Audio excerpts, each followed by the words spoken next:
Hello, I'm Hannah, a mom and pediatric speech language pathologist, providing you with exercises, strategies, and tips to help make feeding your little one more enjoyable. Today we are talking about baby-led weaning, purees, and how to prepare solid food for your baby if they're under 1. Let's get into it.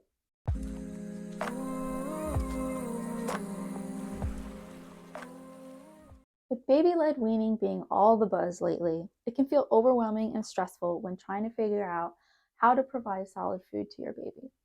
Should they be in strips? Should they be diced? Is it bad if I give them purees? Well, as a feeding therapist and a mom who just went through this with my daughter, I'm here to tell you that you do not need to follow only baby-led weaning or only provide purees. Do what works for you and your family. For my family, it was a combination of the two concepts.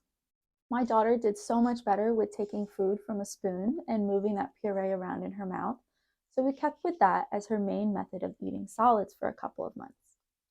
But while we did do purees, we also provided her with baby-led weaning style soft solids to explore with her hands, to practice picking up, squeezing, and so much more. Feeding and swallowing is a very complex task that uses 26 muscles and 6 cranial nerves working together in perfect unison to move food and liquid from the mouth to the stomach. So learning how to control all of those muscles and nerves to complete this complex task will take time and a lot of practice. So if your child is having a hard time with baby-led weaning style foods, don't sweat it. Try purees, because eating from a spoon and working with purees is just as important as learning how to work with harder solids. If you want to know the research behind baby-led weaning and purees, check out the Dr. Bjorkman video on this. I will put the information for the video in the description box below.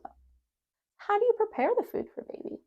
If you're introducing solids around the 6-month mark, the food needs to be soft enough you can easily squish it between your fingers for baby-led weaning style, or smooth and thin for purees.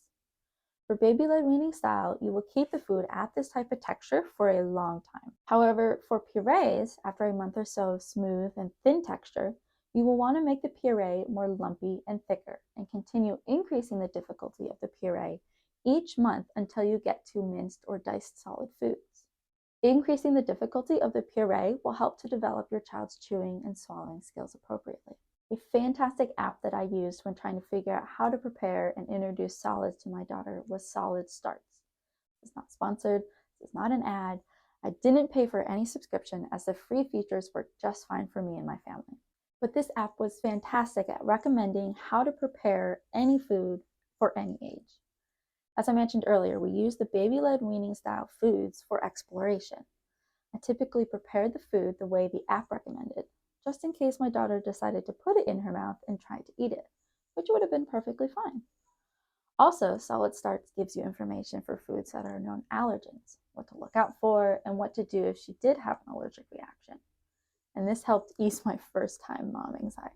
I hope this quick guide to preparing solid foods for your child was helpful and helped to ease your mind about baby-led weaning versus purees. If you want to learn more about how to prevent feeding issues or tricks to help improve mealtime with your child, be sure to check out my other videos and resources. Thank you so much for watching. Bye.